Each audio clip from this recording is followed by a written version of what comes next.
شب قدر وہ مقدس ساعت ہے جہاں زمین کی خاموشی آسمانوں کی رحمت سے ہم کلام ہو جاتی ہے۔ یہ وہ رات ہے جب بندے کی تھکی ہوئی روح کو رب کریم کے قرب کی خوشبو نصیب ہوتی ہے اور دل کے دروازے نور ہدایت سے کھلنے لگتے ہیں۔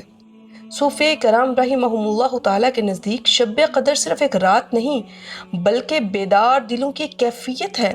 یہ وہ لمحہ ہے جب انسان اپنے نفس کی تاریکیوں سے نکل کر اللہ کی معرفت کے اجالے میں قدم رکھتا ہے۔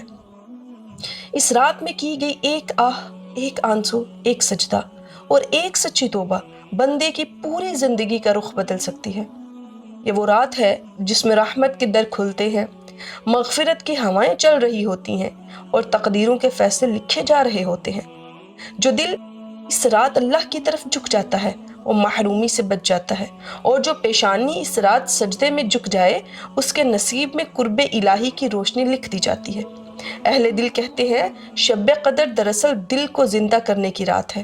جو شخص اس رات اپنے رب کو پا لے اس کے لیے پوری زندگی شب قدر بن جاتی ہے۔